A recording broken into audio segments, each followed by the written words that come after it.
I didn't think I was going to watch this film. It's funny because it's very East Coast. This film would definitely have benefited from a more experienced writer. Then suddenly you hate everything you see and you never want to look at it again.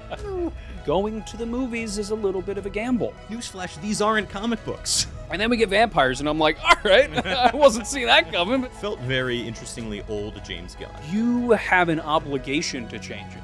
Themes.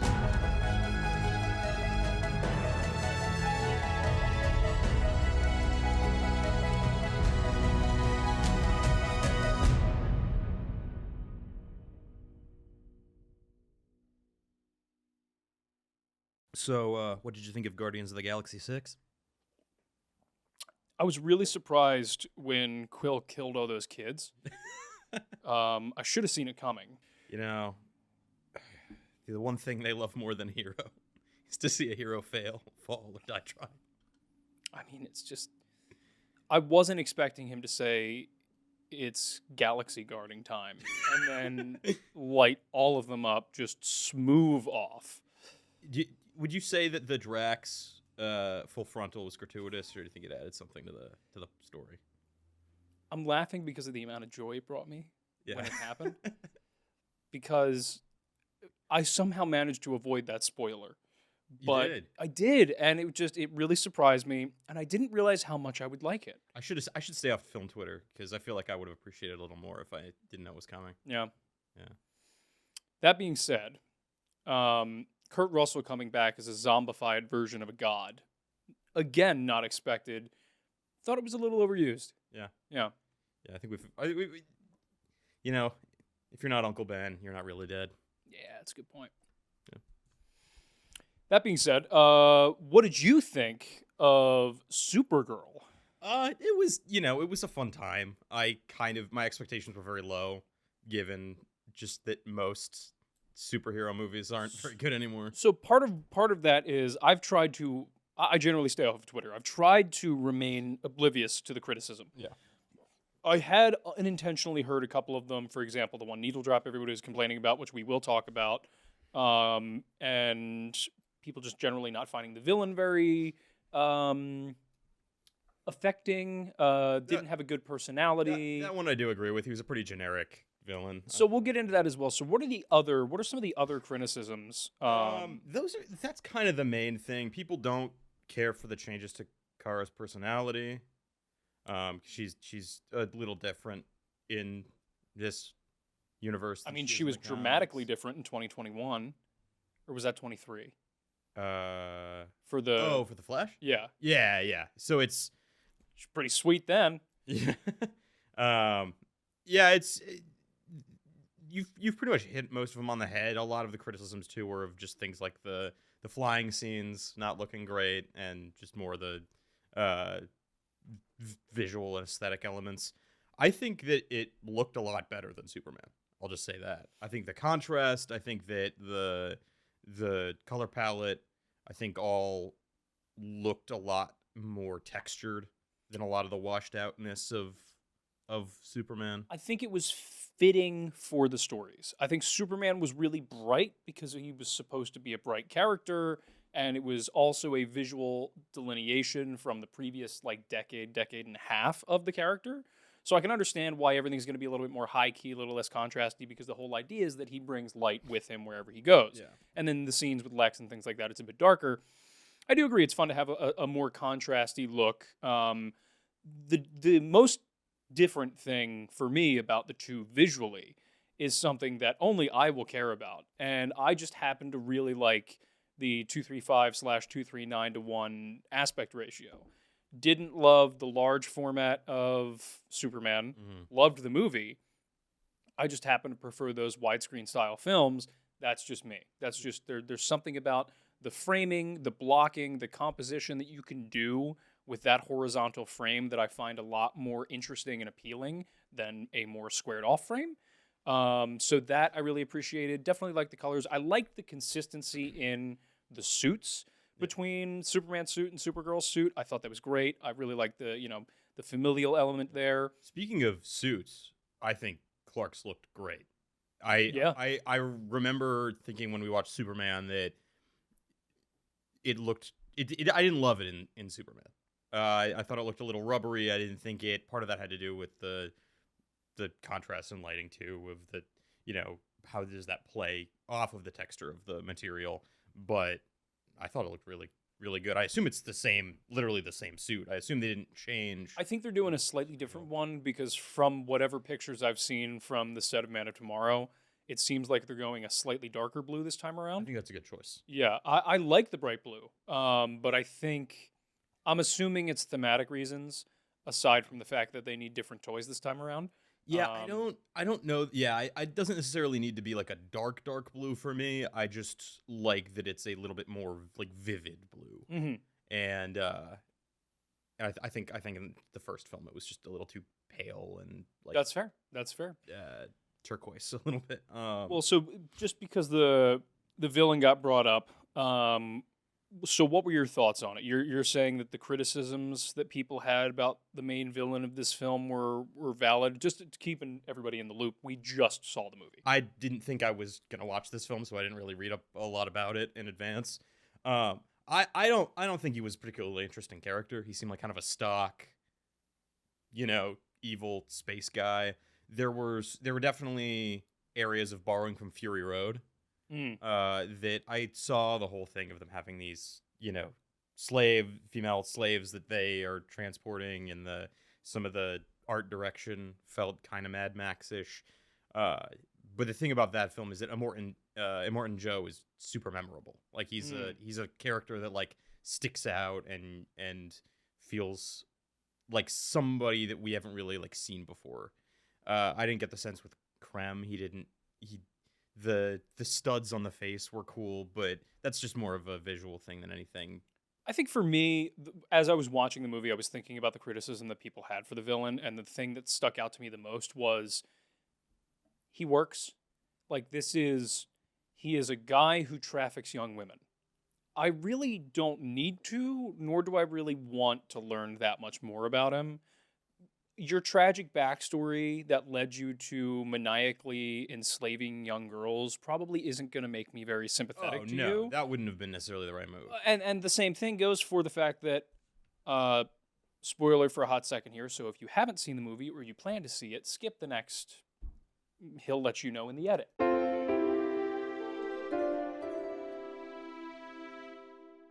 The fact that he dies at the end of the movie, to me, is also another justification for the fact that he wasn't really developed, because I like the fact that we kept him stock and we didn't give him too much screen time so we could focus on developing our hero more, because we have a lot of backstory for Kara and we have a lot of emotional growth for her, not only within the bounds of the main plot of the story, but also being able to witness the flashbacks, get a lot deeper backstory about Krypton. And like, to me, it lends itself to the fact that it is a Supergirl movie. I like the fact that we got that much information about her character, that much, visualization of her growth, of her getting to the point where she kind of accepts Earth as, at the very least, her adopted home. I would so much rather have that relatively in the runtime that we had, rather than trying to include some backstory of a villain that is going to die at the end of this film anyway. And realistically, this movie is I would describe it as a fun adventure to learn a character / characters. We're going to bring Lobo into the fold here, to then be able to move on to bigger and better things. We're being introduced to Kara here in order for her to exist in the rest of the DC world. And I think in that sense, as essentially, this feels like a prologue. It does. And I'm okay with that. I'm not as okay with that. Okay. I think that it was cool the first time to see Marvel have the innovation of everything is a step towards a bigger event. And they did a good job, for all my criticisms of Marvel, a good job of that up until Infinity War and Endgame. Mm-hmm. I'm kind of just over the universe building. I think it's becoming a more common thing for people to kind of be over it, because that's been what not just Marvel and DC, but a lot of IPs have become in the last 20 years in people's race to imitate Marvel. Mm-hmm. And so I'm at a point where I am enjoying in the last 5 or 6 years, I'm enjoying the comic book films that contain themselves as much as possible more. And I think Like that the Batman, for example, is maybe my favorite of that time. that Second favorite of that time. that may be where we differ, because I really haven't watched a lot of comic book films since the late teens. No. No, the only comic book movies that I've really watched have been the Batman, Superman, this. You watched the Snyder Cut, didn't you? Yeah, that considering it was on HBO Max and stuff, I'm not totally like following with that. I guess Flash I have watched, Okay. and I think whatever the most recent Spider-Man was before the one that's coming out shortly. No Way Home. Yeah. Yeah. But like, and I was there a Doctor Strange movie that happened at some point? Yeah, that was there? one of the ones I liked. When did that come out? 2022. Oh, I don't know if I saw that one. Yeah. Yeah, that's the thing, is like I've not kept up with Marvel much at all since Endgame. That's probably for the And- best. Yeah, and I have not kept up with Star Wars much. Like I have not seen the Mandalorian movie. Me neither. I haven't really watched any of that since season 2. I watched Kenobi once. More out of just you like Kenobi than you're invested in where the franchise is going. Exactly. And like I haven't seen Book of Boba Fett because everybody's criticisms of that was enough to keep me away from it. Like Yeah. it's just I haven't been really in deep into the comic book / IP development of films, and I think maybe that's why this film succeeds for me, because as a standalone film you kind of get the feeling that it's setting you up for something else, but it also hits the beats that you want it to hit. Is it like Citizen Kane? No. I don't think it ever intended itself to be. Yeah, it felt very by the book plot wise. You could attribute that to Ana Nogueira, the screenwriter, not being most experienced. Her writing credits are 2 stage plays, a short film, and this. She's primarily an actress, actually. So you could attribute that to, okay, she's fresh off the boat. This is what she learned of how to structure a screenplay, and there's a time and a place for straightforward beats and all that. I wasn't hoping this to be Mulholland Drive or anything like that. But yeah, I don't think it wasn't an effective standalone. Like I think we got a good character arc for Kara. It didn't feel like an incomplete story, if that makes sense. What did you think about Millie's performance in particular? I thought she did a good job. I thought she did great. Yeah, she did really good. I've always thought she was a good actress. I like her in House of the Dragon. But no, she killed it.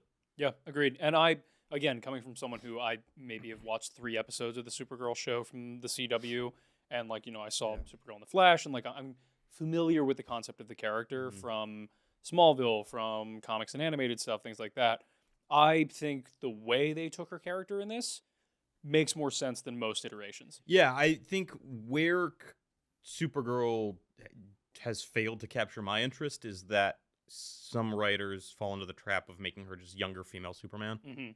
And I appreciated that there were liberties taken, but they took her personality in a direction that separates her firmly.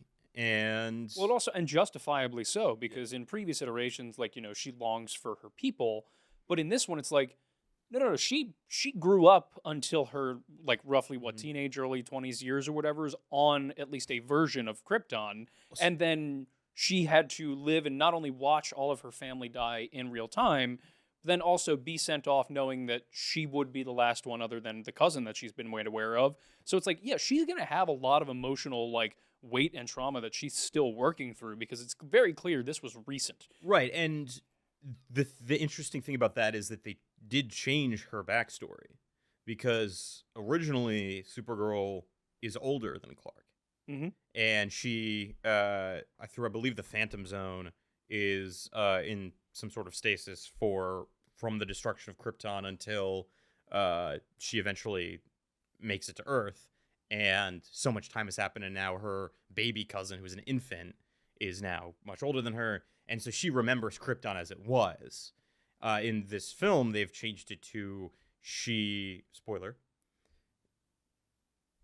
wasn't born when Krypton fell, and she was born into a essentially refugee colony. in space. And so she doesn't have have the same memories to cling to or the sense of belonging because she's always been sort of adrift through space. Yeah, but And even now in the she's movie, just doing it alone versus with her family. in the movie though, she does say that like she didn't know any better growing up. Like to her, that was Krypton, and like the city was still very much a Kryptonian city, and they were still very much other Kryptonians. It was only once the radiation essentially started to become an issue That's fair. that things changed. So like she does kind of have both worlds, and I think that adds to the trauma of it. I think the fact that she had a relatively normal childhood and then was thrust into a situation in which she had to watch all of her loved ones die or start dying, and the only way that she could be saved and the only way she could, give peace to her parents in their death is to essentially accept being thrown into the ether to meet some cousin she's never met on a world she's never seen in hopes that she might survive. It's obviously going to produce a different type of person than the experience of not having known all that trauma of losing your civilization. Yes. And just thinking you're from Kansas until you learn otherwise. And I think that's a far more interesting character, especially for her. Yeah. I like the fact that Superman is, as she puts it, not necessarily naive, but pure of heart. And it's interesting because he's kind of a simple guy. Mm-hmm. Like, not even just that he's pure of heart, but also like he's not the type of person who really has bad intent ever, or has ill-fated desires. He's somebody who is so purely raised that the opportunity of doing something that would be taking advantage of someone else, even unintentionally, is something that it just never crosses his mind. Right. Whereas with Kara, though she was told to be good, there are plenty of instances in this movie where she does not think things through, and therefore her actions have consequences that she does not want them to have because she's too self-focused. Even from the beginning of the film, her instinct is to just not get involved. Mm-hmm. And, okay, this isn't my problem. I'm trying to enjoy my night. And it takes some, nudging for her to be like, all right, fine, I'll go get your sword back. Whereas, Clark would already have the sword back before the girl could say, can you help me? Yes. His gut is just jump into action and do the right thing.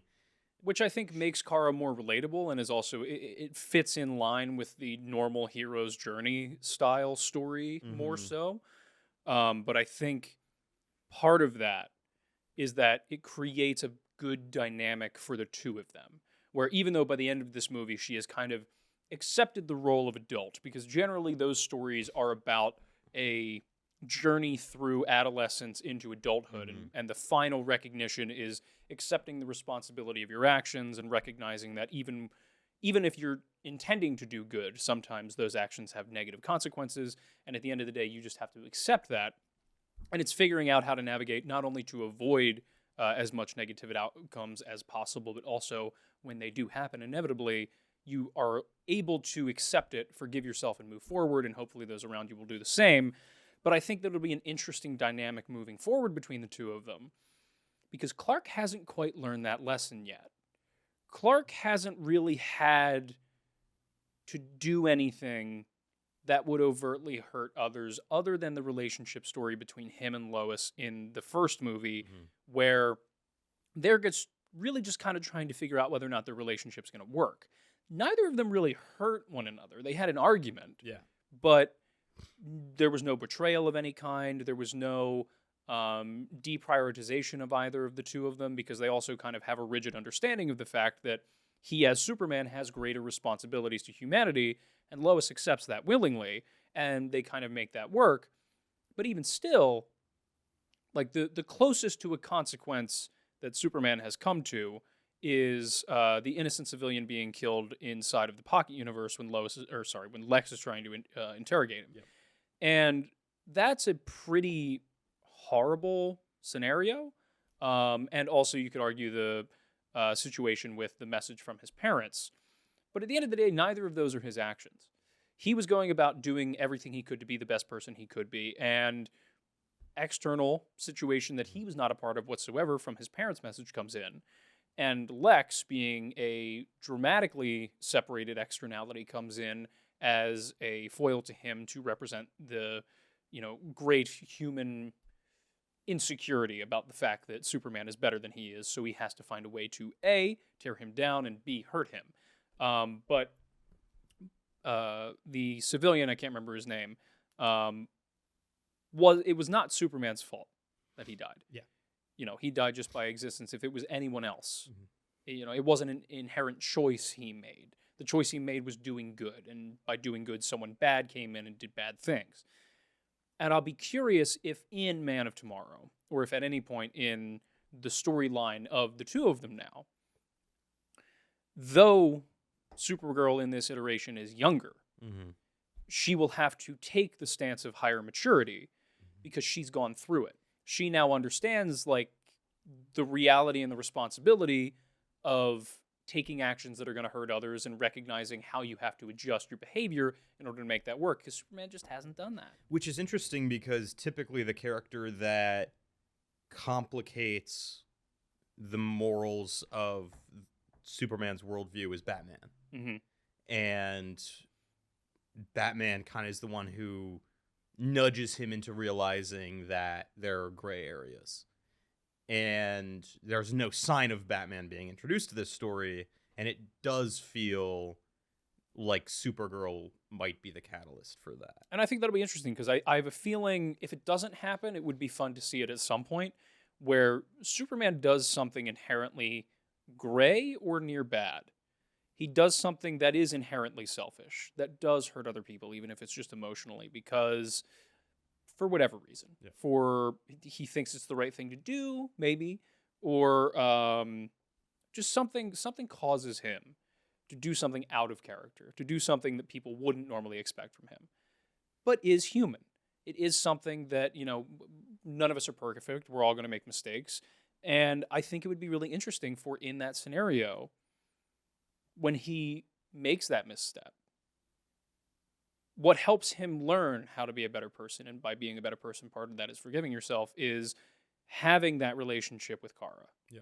And having her be able to be the big cousin in that sense and help him get through his own mistakes. Yeah, and I don't mind that kind of setup. I don't mind that okay, we've got these two movies and then the next one's going to be how do they interact with each other. That's what I'm more over is things that are just cogs in the machine. Yeah, and I don't think this was necessarily that, but I would attribute to that people's growing disinterest with these types of things. That's fair. And I think Superman garnered part of the reason it garnered the support that it did was that it was an introduction. It didn't feel like homework. It was okay, brand new Superman, have fun. Here he is. And there's really nothing in that film that can be construed as setup, other than the brief appearance of Supergirl at the end. But that feels like a natural outflowing of hey, give me my dog back. It satisfies a curiosity of why does he put up with this dog that is, how do you get this dog that is very powerful and super annoying? Same thing with the Batman. I think it just being its own thing that's going to have a sequel, but wasn't necessarily trying to kickstart a cinematic universe. I think that's why people are more receptive to that. Where I think Gunn and Safran are playing with fire is the fact that this is late in the game to be starting a new cinematic universe. And I think it's smart of them that they've pivoted from the original slate they announced to focusing more on Superman family stuff and getting a little bit more contained. So then it feels like, oh, this is just a series that builds on itself versus we're trying to throw a million things at a wall and cross-connect them as we can. Because I think there's a limit to the stamina people have for that anymore. Because it has been 20 years of that being the dominant way of approaching IP in Hollywood. So I think it's valid. I think we're circling around the general theme of the film, and I wanted to know what your thoughts were on both the theme itself and the delivery of the theme throughout the film. Themes. Remind me, what was that from again? Anaconda. Themes. Right. Yeah, I liked the themes around Kara. I liked the whole thing of her picking herself back up. The theme that I had a hard time with was the whole, like, her being like, if you kill this sex trafficker, like, you're gonna be a bad person. It's like, I know that's a common thing with superheroes. Like, we don't want to deal with the mental process of parsing out decisions that our heroes make that might make us uncomfortable. But, like, he's an evil, murderous sex trafficker. Like, I think you can kill him and you're probably okay. I would have agreed with you had she not done it herself. Yeah, I'm glad that she did do that. That's the thing, is like I was starting to feel that way until she went back and did what she did, because then it was like, okay, so it really is more about just preventing the corruption of her innocence further than it is about thinking that this guy's going to be redeemed. Though there should be room left for redemption for everybody, this guy's that's an ideal. That's not how it always works. Yes, and this guy's kind of one of the individuals that has shown not only is he probably not very salvageable, but he doesn't seem to want to be salvaged, and nor does he seem to have the proclivity for the possibility that he would want to be at any point in his, I guess you could call it, a life. Yes. And so I can recognize Kara's reaction being like, hey, let's just prevent this guy from being able to kind of restart any of this and have any of this happen again in the future, which, good, makes sense. I think you don't have to be nice, just be good thing. It's funny because it's very East Coast. Yeah. How she says, like, you're not nice, but you're kind. Yeah. And what's the second part of that? You're not nice, but you're kind. I forgot what the second line is. Something, but you're good. Yeah, and like, good. I like the idea that it's like, okay, yeah, you don't have to be, holly jolly all the time as long as you're doing the right thing. Maybe you should try to be, but, even if it fails, it doesn't work, then that's fine. Again, I think that's a good foil to Clark's character that we will see in the future. But also, I think it's just a good message overall of like, hey, sometimes your life circumstances are going to leave it hard for you to smile and wave to everybody. Mm-hmm. So don't exert yourself or overexert yourself trying to appear friendly all the time if it prevents you from doing the right thing. And I think that's a good theme. It was a little ham-fisted at times here. I won't lie. It was a little over the head. I felt like we heard it a lot. Didn't need to be so overt. We could have seen that through the actions she was taking a little less. I understand that there was the rhyming between the message from the mother and the reaction from the kid. Good, worked, solid. Just felt like we saw that a lot. Again, another thing I felt like we saw a lot. I really enjoyed the movie, but there were, a couple things that kind of took me out of it a little bit. I think it was at least 3 times in which Kara loses her powers and then regains them. Yeah. And then loses them again and regains them. Mm-hmm. And then loses them again and regains them. And it's like, I understand that there is a difficulty in being able to create antagonism for a character that powerful. And I also understand that the idea is that, these people have these resources at their disposal. But we saw her emerge from the rays of the sun like at least 3, if not more times in the movie. Good. Like, I like that the first time. The second time when she's a little bit more like herself. Very good. The third time I was like, I don't think we needed to see that again. Yeah. Like, I appreciate the aesthetic. I appreciate the visual. It did feel a little overdone. Yeah. This film would definitely have benefited from a more experienced writer. It was entertaining. There's a reason why certain patterns in storytelling are popular, because they are inherently entertaining.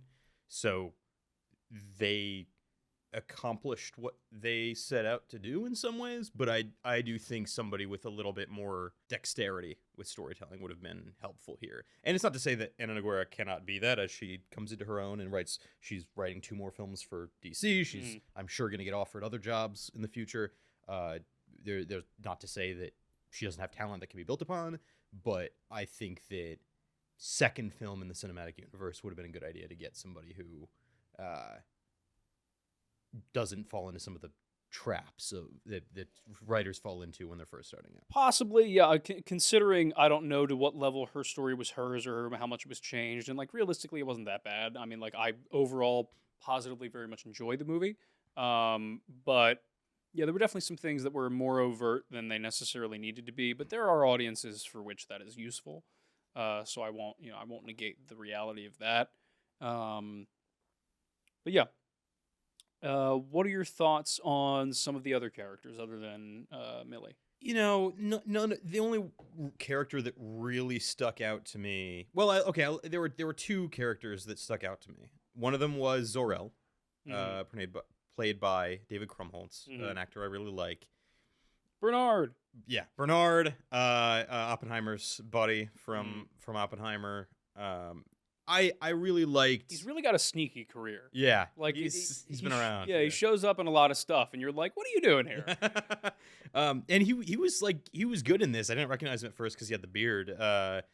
But I liked Zor-El. They gave him a good set of motives and built off of. He's not a super fleshed out character to my recollection in the comics, so it was cool to see that, and a cool differentiation between him and this universe's Jor-El, who is sending his son out to, okay, you have to go like conquer and rebuild Krypton.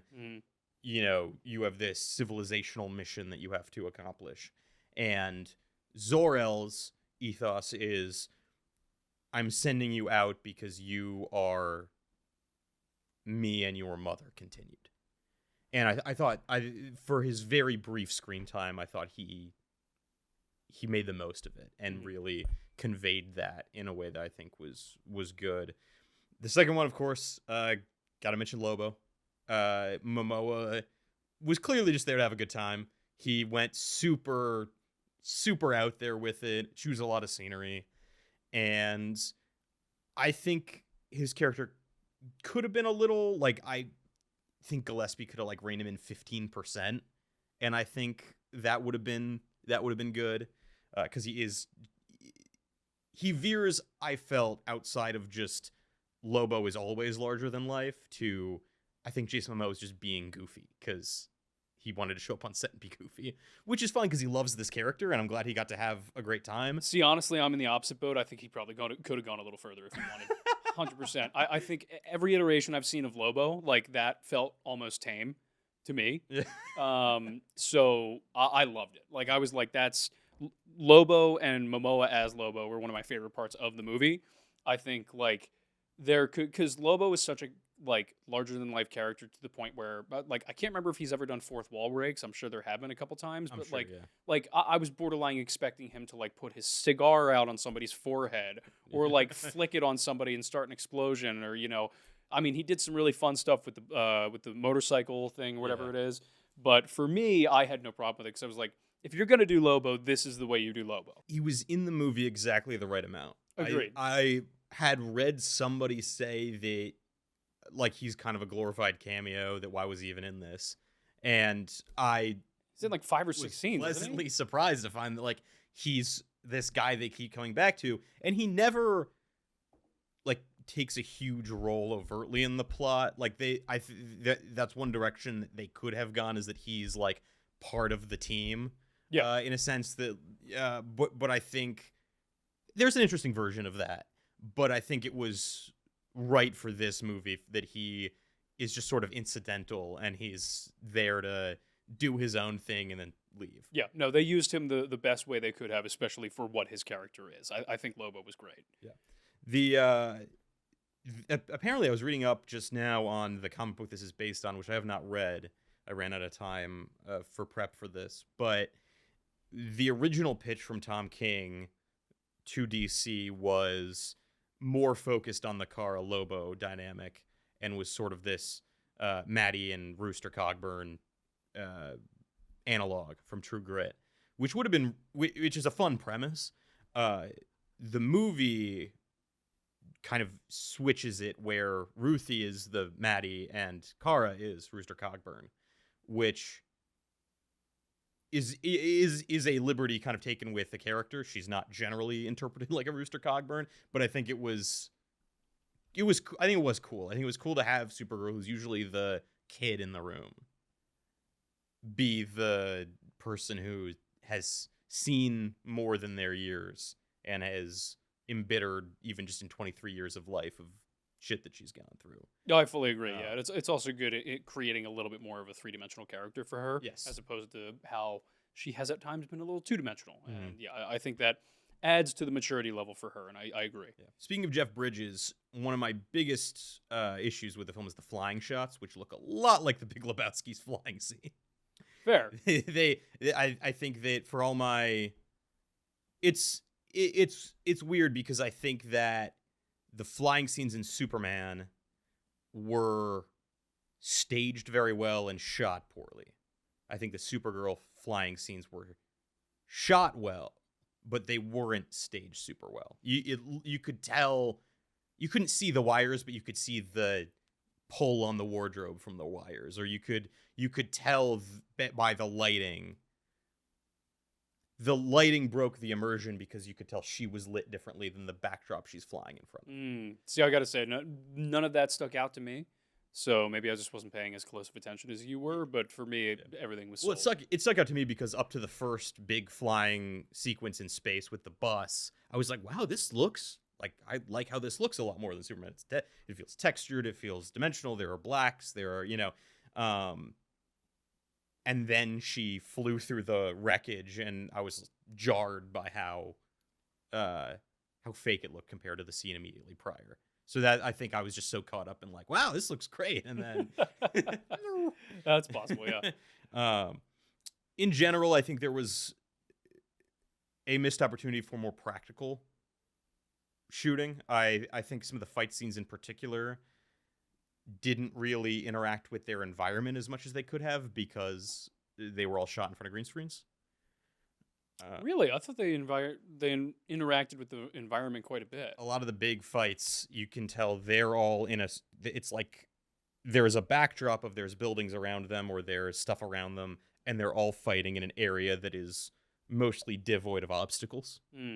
And you can still put stuff in there even if you're on a green screen, you can still have practical elements in the area of the fight that make it a little more interesting. But they didn't do that. Like, it was very much like, all right, here's the fight. It's this open space, and then the background around it we're going to fill in. An argument I've seen made for this type of thing in the past is that the less practical elements that you put in that the actors interact with, the more freedom you get in post to make the environment. I think that's kind of lazy. I think that if you do pre-production and pre-visualization properly, you can commit more and put more in there that's locked in.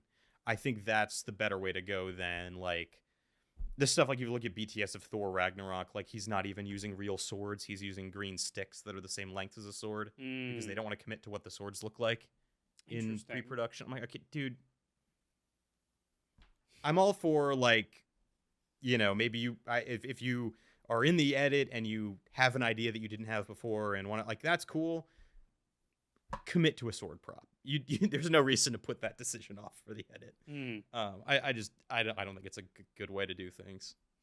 That's fair. I've always been a bigger proponent of do more in prep so that way you have to do less in post. And that's, people have their different ways of working, and I understand that there are reasons why people would do things in post-heavy environments rather than pre-heavy environments. For the way I would prefer to work, generally, I'd prefer to overdo pre-production, which I don't think is possible. So that way we are prepared as possible for production, and then post-production is streamlined because my favorite part of a production process is probably pre-production. It's probably figuring everything out, getting everything together, understanding everything as deeply as possible, getting prepared for the terrifying event of production where everything then has to happen correctly, and when it inevitably doesn't, you're the one who has to have the answers to everything. And then you have post-production where you have to figure everything out, and then suddenly you hate everything you see and you never want to look at it again. But you have to slowly piece together something that is a remote resemblance of what you initially envisioned. And I can understand that the mentality there would be, well, if we don't commit too much in production, then the problems that we do run into, we can solve in post. And the less problems that we have that were as a result of committing to something too much that we have in production, we can just add in post. Well, that makes life a lot easier. I can understand the desire to do that workflow.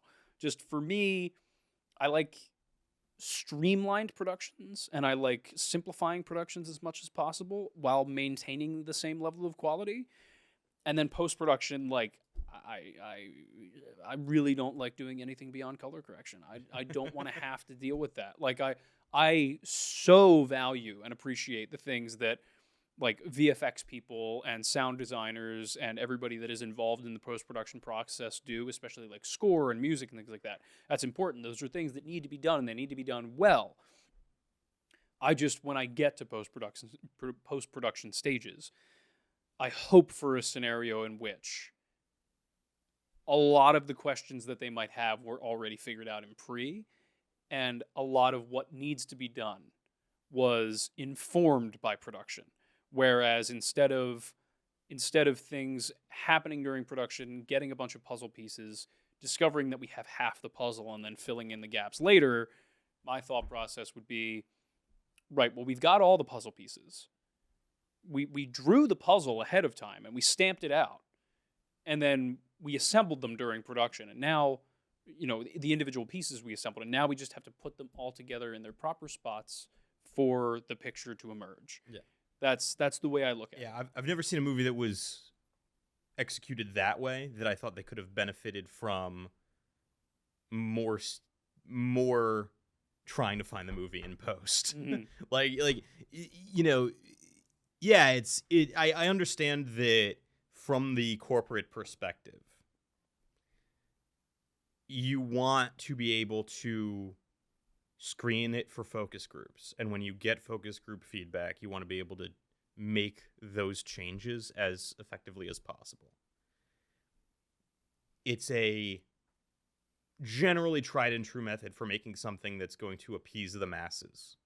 Well, and it's unfortunate that we are now in a world where the fact of the matter is that production costs have gone up, inflation has gone up, and the ability to do the things that you want to do in a production has decreased. Like, going back to Pirates of the Caribbean, because we were just talking about that because we just rewatched that recently, but it's like, you're talking about not loving some of the fighting in this movie. And I'm thinking about the main fight in Dead Man's Chest, or any of them. And I understand what you mean, where it's like, the Dead Man's Chest fight goes through multiple set pieces and locations with 3 individuals doing a lot of choreography that is very well documented, and it's cut back and forth between things like that, or really any fight in that series. And when you think about what was the budget for that film? For Supergirl? For Dead Man's Chest. $225 million. $225 million. Now, what year was that produced? Was that produced in 2006 for release in 2007? No, shot in 2005 for an 2006 release. Okay, now do for me an inflation calculator for what $225 million in 2005 would be today. 386. 386. Yep. What was Supergirl's budget? Supergirl's budget was... They might not have published this yet. No, it says anywhere from 170 to 186. That's like 200 mil less than something like Dead Man's Chest. Right. And part of that is the fact that Curse of the Black Pearl performed better than Superman did. So there was a Partially. higher justifiability to that. Partially, but it's also because we live in a world where cinema attendance is far lower than it was in 2006. That's certainly true. So they have to hedge their bets more, and that's the thing is I don't even necessarily think that Supergirl did that. I'm applying the principles that you described for Ragnarok and how they approach their, design of the film and the production of it to this film and a lot of films that are coming out right now where, like even Nolan, wanting to shoot Odyssey on full IMAX, had to work it through to the money people because the reality of the situation is that we don't really live in a blockbuster conducive world anymore, but we still have an audience that wants to see them. The downside is that even the audience that wants to see them doesn't always go to see them. And often that just results in the fact that it's like, hey, if a certain percentage of the population that says they want to see this goes to theaters, but the majority of them don't, they wait until it's on digital or, even if you flip it. Mm-hmm. I'm sure the board members at Warner and Universal and all of these different companies are looking at the numbers. We all know they are because that's why we've seen the changes in the Hollywood system that we have, which is, hey. And that number is specifically 122 million, so far below breaking even. Yeah, and that's the thing is like, look, if this was, do me a favor, let's pull up a couple more numbers. So what was the budget for Superman Returns and what was the box office? Budget was 270 mil, which is way higher than I thought it was going to be. Worldwide, 391. So that's a movie that got an even worse reaction when it initially came out than Supergirl has so far. Mm-hmm. But despite it, like, what are the Rotten Tomato ratings for Superman Returns right now? I'm going to cut this so it looks like I have them all off the dome. Yeah. I figured you would. Tomato meter 72, popcorn meter 60. Where's Supergirl sitting? Lower than that. It's actually really high for Superman Returns. I think that's not a very good movie. Rotten Tomatoes for me is always, I don't really take it that seriously given that I don't trust that it's aggregating opinions from people who Nor do I. Talking about. There's also there is a nostalgia infestation with movies like Superman Returns because since Ralph has reprised his role in the CW, people have given the original film more grace that he was in. I enjoyed it when it came out, but again, I was a child. But I remember for years after it came out, everyone would dog on Superman Returns. They thought it was horrible. There's a reason that it did not get a sequel. There's a reason that they rebooted all of DC. There was a lot of negativity surrounding that film because everybody thought Superman was a wuss. They hated the fact he didn't fight anything. There were a lot of negative opinions about that film. Nevertheless, it still made money at the box office, whether or not we want to factor in marketing. Yeah. And it made that money because it was living in a world, and it was released into a world in which the box office still mattered to people. It was pre-Netflix. It was pre-streaming movies online. It was pre-getting movies at home other than through DVD in the mail or going to a Blockbuster or some other store. So that was the way to see movies. Well, and also this was back at the time when studios could count on basically making their gross over again through DVD sales. Exactly. And now we live in a world where not only does the box office not mean as much as it used to for most people, for a variety of reasons. Some because people don't trust Hollywood as much anymore. Some because people just don't have that kind of money to spend right now. So that has fallen by the wayside. And yes, you've mentioned the Matt Damon argument, which is home video sales have plummeted. Again, because some people just don't trust Hollywood and because some people don't have that money to spend. Mm-hmm. And when you take all of that away, what do you expect the studios to do? And the reality of the situation is, and I've told people this for years, if you want to see good blockbuster movies, if you want to see Hollywood make really good movies like you consider the movies you grew up watching were, go to the theater. Mm-hmm. Go to the theater with friends or with family. Buy the movie on Blu-ray. That's not easy for everyone. I'm not claiming it is. But that's the only solution we're going to get to that problem. I don't disagree, but I think that part of the problem is I don't have a super high confidence that the blockbusters are going to start being what I'd want to patronize. In what way? Because I really have liked I've really liked some movies this year. Obsession, I really liked. The Death of Robin Hood with Hugh Jackman, I really liked. Next tier beneath that, I like Project Hail Mary. I don't mind spending money to see. I guess Project Hail Mary is kind of a blockbuster. That's the thing, is I would consider that a blockbuster.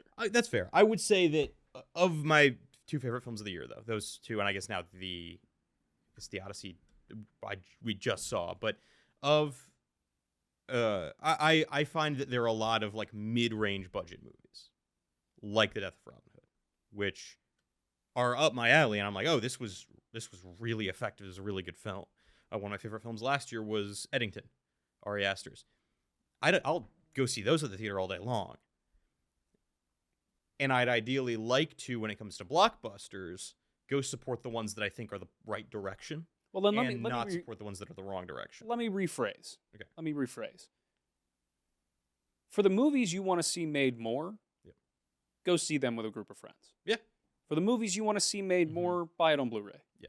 Because it doesn't just apply to blockbusters. You're right. I was a little narrow in my explanation of that. Well, it's not that so much as what I'm driving at is I don't think there are enough options, and I understand you can't finance enough options in today's world. And that's part of the groundswell point, is that when you fund the options by going to see the options that exist, if you bring friends, if you spread word of mouth, you say, hey, you really need to see this in theaters. You really should check this out. And that movie does well, then the studios look at that and say, oh, that did really well. More people went to see that than this movie, and this movie. Yeah. What if we gave that director more money to make another movie and then funded 3 other films that are like that? Yeah, well, I would love to go see, for example, the Batman 2. Mm-hmm. Like, I'd love to spend money on that movie. And incentivize Warner Brothers to do less Supergirl and more the Batman. Not literally in terms of the characters, but the type of movie. Mm-hmm. When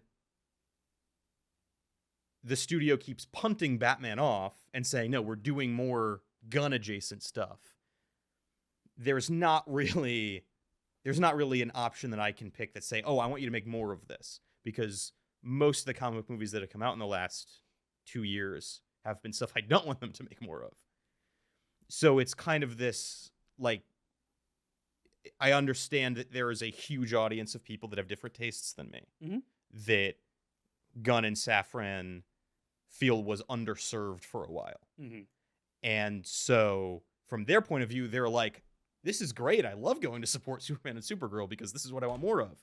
But the downside of having such a monolithic approach to an IP like this is there are some fans that are going to feel like they're feasting and some fans that are kind of going to check out. I agree. Especially if you're not giving that, like, getting the alternative, which would be that Matt Reeves universe, getting that more consistency. I agree, and I understand where you're coming from, and I think that's where the idea of, like, this isn't going to be solved in a year. No. This is where we go to see the movies we want to see. This is where we influence other people that we think might like the movie. Bring them to come see it, even if it's a treat from us or, things like that. I'll get you this time, you get me next time, something like that. It's the collective action problem of figuring out, okay, we need to show via our pocket or our pocketbook or our purse or our wallet what we like. Because the only language that Hollywood and the people who run Hollywood listen to is money, for good reason. That is the most effective way of communicating. Because words don't mean anything if you don't go to see the movie in the theater. Words don't mean anything if you don't buy the Blu-ray. So what we do is, moving forward, we go to see the type of movies we think we're going to like. Not even necessarily the ones we do like, the ones we think we're going to like. Mm-hmm. Because you might not like it. And, like, that's part of something that I think we as a society have forgotten a little bit, is going to the movies is a little bit of a gamble. Like, before everybody had DraftKings on their phones, a form of gambling was saying, hey, I saw the trailer for this movie. I might have watched or heard or seen a review for it. Seems like something I might like. I'll give it a shot. Now we live in a world where it's like you can find out the entire plot, cast, reveals, spoilers of everything about the film before it even opens. And you can decide based on a story now you already know. No, I already seen everything. That's fine. Yeah, I think the twist is boring. I don't really need to see that revealed to me on screen. It's like, okay, I can understand that. I can understand the idea of, wanting to figure out if it's something you want to spend your money on, because that's getting harder and harder to come by nowadays. Mm-hmm. But at the same time, you're robbing yourself of that experience. And that experience may be a positive one, it may be a neutral one, or it may be a negative one. But it's a new, fresh experience that you've never had. And that's the gamble. The gamble is whether or not it's going to be a good, neutral, or bad experience. That's part of the fun of going to the movies. It's because the idea that you don't know what it's going to be. I feel bad because I did not get a chance to see Sinners in the theater. But when I went into watching Sinners at home, and I bought it for the full price on Prime, I knew nothing about the movie. Zero. Because I'm not on Twitter. I don't know anything about what's going on. I knew so little about the movie that when my girlfriend and I were watching it, and we got about halfway through, I looked over at her and I said, at the first sign of something supernatural, I said, "So what are we thinking, like vampires?" Because I had no idea. Incredible. I didn't know that there were supernatural things in the movie at all before we put on the movie. I had no idea. I thought it was going to be a period piece about life living as a mafia individual in, as a young black man in the mafia in the 1920s. Incredible. I thought it was going to be about somehow managing to leave the horrific, racist, fillings of the South, going to the big city, and then coming back with the, reaping from the rewards that you've gotten from living a life of crime. And I was like, yeah, that sounds cool. I would check that out. I think Michael B. Jordan is going to do a good job of portraying a mobster. I think it's going to be an interesting story. We don't see that a lot. It's a fun, dynamic and playing a little bit with history. And then we get vampires, and I'm like, all right, I wasn't seeing that coming. But that's the thing is, I didn't see that coming. Yeah. And I loved that. I so much more enjoyed having no idea that vampires were going to show up in that movie than if I had looked at all of the stuff that happened, in the movie ahead of time, watched a bunch of the things. I don't even think I saw the trailer. I just heard Ryan Coogler made a really good movie, and I saw like bits and pieces of a teaser. And I was like, yeah, I would give it a shot. And I had way more fun sitting there trying to figure out what was happening and being shocked when I was like, we got creatures in this? Is this is this a Wendigo? Like, what's because the native people on horseback, and I'm like, are we having a Wendigo show up in this movie? Like, what's going on? And then they start doing things, or like the other people start doing stuff like, oh, vampires, I guess? And like, that was so fun. That is, to me, the fun part about experiencing a film for the first time. It's not, oh, I'm going to see if this lives up to the expectations of my understanding of the story. Mm-hmm. Kind of the same thing that happened to me with The Odyssey. It was, I hadn't read The Odyssey. Maybe you can call me uncultured or uneducated for that, but like, I'd seen depictions of The Odyssey in like the SpongeBob movie, or like, other things that have little bits and pieces of The Odyssey, or Oh Brother, Where Art Thou? But like, I don't have a dramatic attachment to the original Homeric epic, especially considering that it's different in every different translation that exists. To me, I don't need it to be the same every time. I don't think I'm of the class of individuals that believes that when you get the rights to a book or a story or whatever it may be, you have an obligation to change it. You don't have to, per se, but you have an obligation to give your own take on the story. Yeah. You, at that point, you're the owner of that now. You get to do with it what you will. If your obligation internally is, I want to make this as exactly like the book as possible, you can do that. But at the end of the day, it's going to be your interpretation of the book, because everybody visualizes a story from a book in a different way. I guarantee if you and I read The Great Gatsby, you're going to picture a different version of New York than I'm going to picture. Yeah. And Baz Luhrmann and the people who made it before that envisioned different versions of New York than I think you or I ever would have. I know for a fact, when I read Killers of the Flower Moon before seeing the film, I not only envisioned a different story that I would do, I envisioned a different story I thought Scorsese would do. Yeah. I expected him to go in a completely different direction. Yeah. I was quite disappointed that he did not because that story is really cool. I agree. I think there were better ways to tell that story. He is a genius, there is no doubt. I am shocked by the choices he made. I'm not in the sense that he defaulted back to more or less the running theme of his career, which is the corruptive power of greed. I agree, And but so, the characters he chose to focus on to me was the most shocking part of it. oh yeah, Like the fact that spent so much time with Ernest. well, that's the thing is when I read the book, I was like, oh, Ernest is borderline a thug. Like Yeah. Ernest is barely a character in this film, nor should he be. And for that to be the borderline protagonist of the movie was surprising to me. Paul Schrader's take on this film, I completely agree with, which was it's really hard to follow an idiot for 3 hours. Yeah, and that was Yeah. definitely part of it. And I was also like, once we got towards the second half of the book, where we have the foundation of the FBI, and we have I can't remember the main guy they pull in, but like Jesse Plemons' character? yeah, that Yeah, character. yeah. In the book, this is like the archetypal. He was a Texas Ranger for a long time, was kind of done with it. He had brother. He's borderline like the Texas Ranger version of Wyatt Earp because he had brothers or whatever I that would have did it. made him the main character of the movie. Well, that's the thing is like even if he's not the main character, it's like this is the archetypal one last ride kind of thing. That's the whole reason he gets brought into Washington, and I think Wilson is like, I need you to do this for me, and he is resenting the idea and things like that. But you know, it just again, that's a whole. You know, you've got like an Untouchables kind of thing happening there that I'm Yeah. surprised was not capitalized on more. Or, I mean, I would also have liked more of the courtroom drama between Lithgow and Brendan Fraser. yeah, They're very briefly, and they showed up. I was like, oh, great, we're going to get these two actors playing off each other.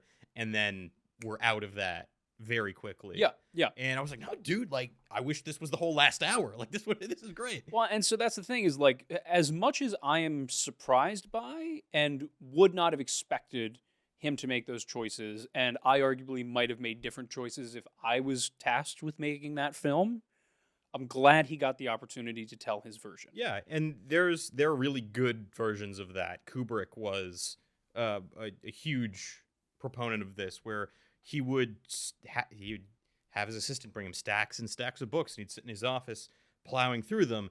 And what he was looking for wasn't something that he could just pull right off the page. He was looking for something that was a nugget that he could then build off of. Like Dr. Strangelove, I believe, was a short story. Yep. The Shining is pretty different thematically from the book, which Stephen King was mad about. I think the changes were interesting and good. Eyes Wide Shut was set in early 20th century Vienna. It wasn't even called that. It was called Dream Story. It was during Mardi Gras in Vienna. And Kubrick was like, I don't want to do any of that, but there's a cool nugget here that will make an interesting story about American and New York society and about the relationship between these two married characters. I think the same thing is true as even if somebody you look at like Spielberg, Mm-hmm. where both Jaws and Jurassic Park were pre-existing novels, and they were adapted pretty heavily. Mm-hmm. In the book from Jaws, which I read back in middle school, there was an entire mafia subplot and an entire infidelity subplot between Brody's wife. One. Between Hooper and Brody's wife, and it's like. Yeah, no, good. Get rid of both of those things. We don't need them to clutter up this shark movie. After having seen The Fablemans, though, I'm sure Spielberg read that and was like, can I convince them to let me do this? Can I convince them to let me do this? Can I convince them to let me do this? Possibly. And they probably were like, no, dude, you're making an adventure movie. Like, we want people to bring their kids to this. You're not having... Yeah, quite possibly. And I think it actually, I think it was a little bit more on, I think Gottlieb was the one who did the screenplay. Okay. And I think he was one of the proponents of streamlining. And then I know Milius came in and did a couple of different things, like he helped out with the Quint speech and such. So I think part of it was the streamlining of that because it was already long. Yeah, you're absolutely right, though. That would have been clutter, and you just that wouldn't have helped the movie at all. Like the stuff with the three of them on the boat is so good already. Adding an additional dynamic of like jealousy would not have contributed constructively to any of that. Like it's perfect just the way it is. Yeah. I really think this about comic books too, because the nature of comics is times change and you have so many different writers that get brought in and out, so many different artists that get brought in and out. You have editorial changes where one editor wants to do Marvel this way and build up to this big thing, and then somebody else gets rotated in and says, no, we don't want you to do that. There's that inherent nature of the medium. So I'm generally really pro, like, bring directors in and don't be afraid to let them do their thing. Mm-hmm. And it's good to have diversity of different takes. It's a good thing that my favorite version of the Riddler, which is thus far Paul Dano, is not the only Riddler that we have. We have Jim Carrey, if that's your thing. We have Corey Michael Smith in Gotham. I'm glad to see that, because not only does it cast as wide a net as possible, that no matter what your preferences are, there's a Riddler for you, ideally. It also just is more interesting to see evolutions, and some of them work, some of them don't, but it's an invigorating thing about the nature of comic books and adapting them. Yeah, I don't know why you would want to see the same thing over and over again. Nor do I, but I think particularly with Superman, there are people that really just kind of want to see Reeve again and again. That was the impetus behind Superman Returns, was we don't have Christopher Reeve, but we don't know how to make any other kind of Superman movie. So we're going to do this kind of sequel to it. And that was received really poorly. And then the response to that was to greenlight Man of Steel, which divorced itself completely from Reeve, created its own soundtrack instead of using the William theme, was aesthetically its own thing. And then Reeve purists were mad about that too. And there's, from a place of understandable emotions of nostalgia and protectiveness over something that has value to them, there's this resistance to evolution that I think has held the Superman character back. And James Gunn's version does preserve some of those old school things, but it also does stuff that's super unique to Gunn, or at least unique to a contemporary take on superheroes. You can't have that if you don't do the experimentation. Somebody said, oh, would DC be in a better place? I saw this on Twitter. Somebody's like, would DC be in a better place if in 2013 they had Gunn's Superman instead of Man of Steel? To which my instinct was, you never would have gotten that in 2013. I agree, and you also would probably be in the same place that Marvel is right now. Because Man of Steel cracked it open and said, you don't have to be stuck in this, how do we do the Reeve movies without being able to actually do the Reeve movies? And it was more of a pivot than some people were prepared for. And once the primary architect of that franchise left, after he resigned in 2017, there was a period of anarchy with DC. But those conditions are what allow for the type of out-of-pocket stuff that we can get now under Gunn's leadership. DC never would have hired James Gunn in 2013. And so I'm kind of saying this to be like, you have Man of Steel to thank for where the character has been able to progress now, but I'm also saying it to highlight that it doesn't have to be scary when somebody comes in and does what we're talking about with novels and says, look, I'm just going to be as true to myself as possible. If I'm Christopher Nolan and I'm hired to make a Batman movie, I'm going to make a Christopher Nolan Batman movie. If I'm Zack Snyder and I'm hired to make a Superman movie, I'm going to make a Zack Snyder Superman movie. If I'm Edgar Wright and I'm hired to make an Ant-Man movie, I'm going to try to make an Edgar Wright Ant-Man movie till they fire me. So that may end up not producing a movie that's your cup of tea, but it enriches the history of the character and opens doors for more innovation that's more towards your inclination. The perceived staticity of some of these characters is largely downstream of a pragmatic concern. Umberto Eco, who's a semiotician and cultural theorist, he wrote a essay on Superman where he basically talks about that when you are trying to sell, I talked about this last week too, when you are trying to sell an issue to people every month for, by now, almost 90 years that this character has existed, every time you develop that character in some way beyond the normal status quo. You are bringing that character closer to their death. And even though superheroes essentially take on the role that mythology and mythic heroes took in days of old, the difference is that all of those stories were being told in the past tense because they weren't commercial products. They didn't need to be staying with the times. Even when you would add new stories into the tale of, Thor, there was always the knowledge that there was going to be Ragnarok. That myth predated a lot of the additions, and you were slotting it back into it. When you add new innovations to the King Arthur story, eventually he's going to end up at Kemlan. But because comic books are a commercial product, they need to have a certain status quo, because if they let a character go through a full life cycle, that character eventually dies. Even if they have a very long lifespan and you write them in a way that delays that fact. So I understand that for nostalgia reasons, people are accustomed to the equilibrium you need to have with certain characters in comic books. But a film's different. Actors are going to die. Directors are going to retire or move on. Studio executives are going to do the same. Reboots are going to happen.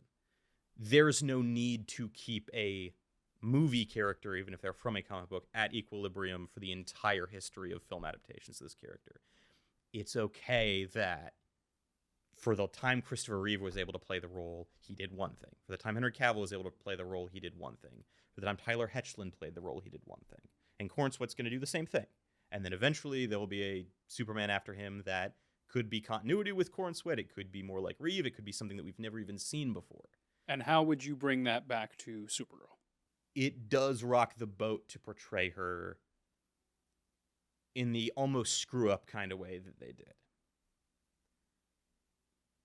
But I think that's a good thing because it gives her dimensionality, like we discussed, and it opens the door to the next person who adapts Supergirl in a different continuity, a different universe,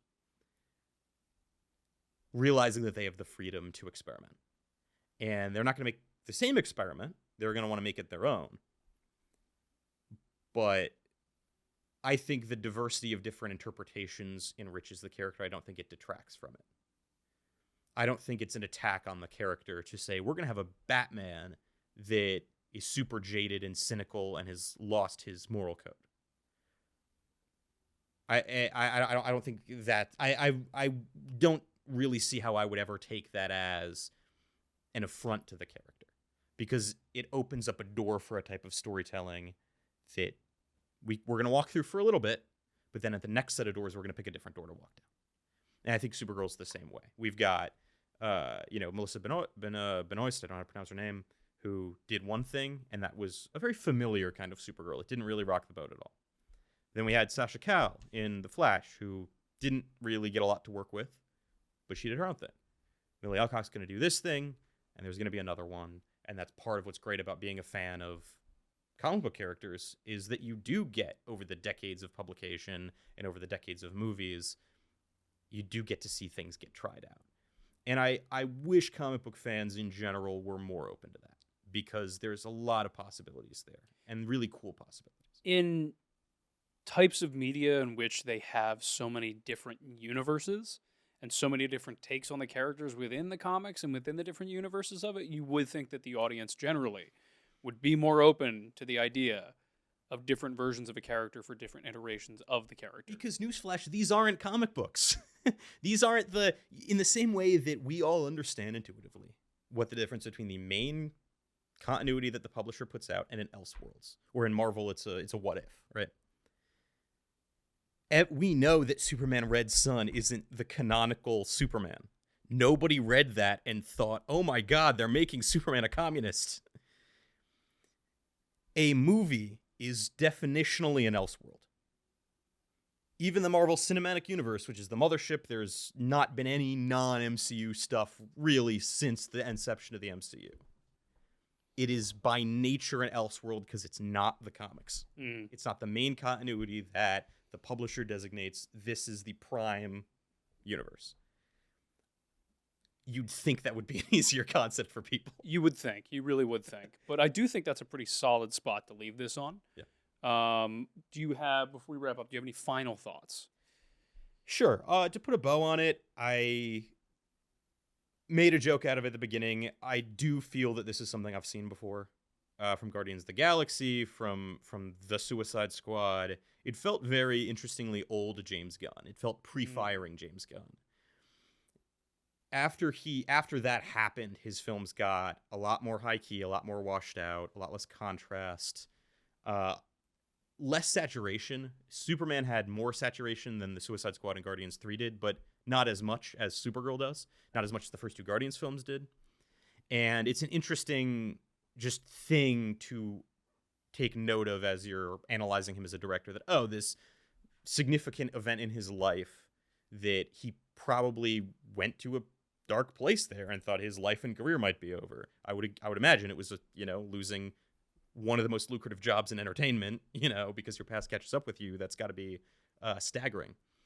It's interesting that this movie Gunn produced but did not direct put back some of the pieces that felt really familiar from the first two Guardians films. Interesting thing to note, but again, I've seen it all before. They tried to take some stuff from Mad Max that was, okay. It would have been cool to me if it had struck out on its own a little more. And I understand they have an obligation to fit it into a larger universe, but it would have been cool to see either a more auteur type director or for Gillespie to flex his muscles a little bit more. Because he's made good movies before, right? He did I, Tonya, right? He's also made not so good movies, like the live action Cruella de Vil film, right? But I don't think he's a irredeemably bad director. I wish he had just kind of branched out a little bit and asserted himself a little more. And maybe he wasn't given the freedom to do that by Gunn and Safran, but I would have liked Quite to have possible, yeah. Yeah, no, I think your points are astute, and I would, my little bow on the end of it would just be, I think some of the criticism for this movie was a little bit overbearing. I don't think it deserves as much of the hate as it got. I think, yeah, it's not a revolutionary movie by any stretch of the imagination, but I don't think it was trying to be. I think for what it was a very good time. I had fun. I emoted. I identified with Kara. I thought it was a good story for her. Not just in setup, but I thought it was overall a good character story for her. I thought the plot was fine. I thought the villain served his purpose. I think it set out to achieve a specific goal, and I think it achieved that goal. And for me, I would watch it again. I enjoyed it. I had a good time. There are certain scenes I would like to see again. Overall, I enjoyed the story. I probably wouldn't rewatch it as much as I will Superman itself, but I look forward to not only seeing this again at some point in the future, but also seeing Millie, Jason, and a couple of the other characters show back up in the future. So I wouldn't watch it again, but I would watch a half-hour special just on Seth Rogen's character. yeah,